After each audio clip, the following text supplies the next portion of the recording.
sababoota garaagaraatiin gatiin kuduraa muduraa magaalattii keessatti ol ka'ee kan turee fi qaala'insa jireenyaas yaaddessaa taasisaa kan ture yoo ta'u, yeroo ammaa giddugala dhiyeessii kuduraa muduraatti gatiin madaalawaan gurguramaa jiraachuu namoonni AMN dubbise himaniiru. Osoo kuduraaf muduraa adda addaa bitataa jiranii kanneen dubbifne keessa Aadde Habruu Gabree fi shamattoonni biraas gatiin oomishaa gadi bu'eera jedhanii kana booda itti fufiinsaan gadi bu'uu fi hiyyeessi hanga danda'uun bitachuu akka danda'u haalli akka mijatu gaafatan. Reefa seenesi ganaa reef bituu kiyya hunda keechan deemne dinnichi birrii 30 shunkurtiin 75 baay'ee kan duraan irra qannasee jira. Amma iyyeechis akka bitatee bulu dinnichis rakasuutu irra jira, birrii 20 irra seenuutu irra jira, shunkurtiin irra birrii 50 seenuutu irra jira.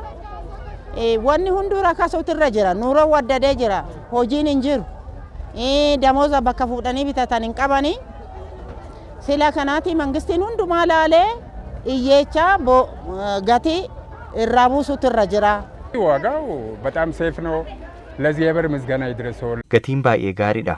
Waaqa qaalaa'insa kana gadi nuuf deebise galanni haa ga'u. Gatii shunkurtii kiiloo tokko ol ba'ee 100 ol ta'ee kan ture amma garuu 50 aga 60tti gurguramaa jira. Gatiin gadi bu'aadha. Timaatima birrii 15, raafuu maraa birrii 20 hin bite.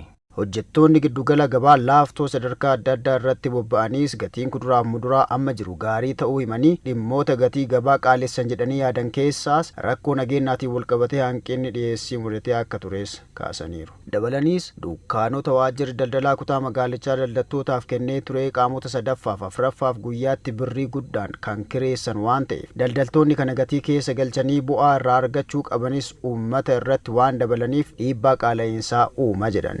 Timaatimni duraan hanga 60 aga 70 gurguramaa ture amma qarshii akka meeshatitti akka 16tti gurgurama 12 jalqabee ture. Timaatimni amma rakkasee jira. Duraan namni saaxinii tokko bitee nan deema amma saaxinii 4 saaxinii 5 ittiin bitatee deema qarshii sana. Hundumtuu guyyaa guyyaan gala makiinaas keessa halkan ikkoo makiina dhaabattu hin jiru galaa jira jechuudha. In dhageenya mootummaa kan kenne dukkaanawwan kana namoota kenneesaniif osoo hin taane kan itti hojjechaatti jiru namoota biraatitu iyyuu kireeffatee toonii hojjeta waan jedhamudha. Informeeshinii kan nagaa jirru kun immoo iyyuu qaala'insa jireessatti irree ol kaasaa uummanni irree namni tokko jijjiiramee irree boru shiggirii baay'eetu shagaggaree gara sanitti ol guddachuu hin dandeenye. Duraan kiiloon tokko amma birrii 25tti ture. Amma 30 illee garee ture duraan. Eechi hin jiru iyyuu baay'ee. Amma garuu kinoo gommaan birrii 14 gurguraa jirra. Jimlaa gurgurree moo 12 sin gurgurraa.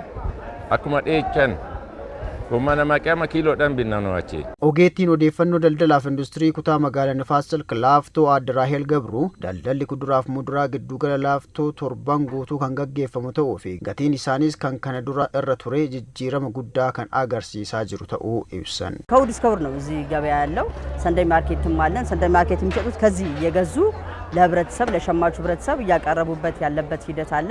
daldalli kuduraa fi muduraa giddugala laaftootti dilbataa hanga dilbataatti jira. Gatiin isaas kan kana dura ture irraa torban kana jijjiirama guddaa qaba. Yeroo ammaa gatiin qullubbii diimaa birrii 80 hanga 75tti gurguramaa jira. Timaatimni ammoo jumlaan yoo ta'e birrii 12 hanga 15tti kan gurguramaa jiru yoo ta'u qinxaaboon yoo gurguramu hanga birrii 18, raafuun maraa birrii 10 hanga 12tti gurguramaa jira. Yeah, Thank you.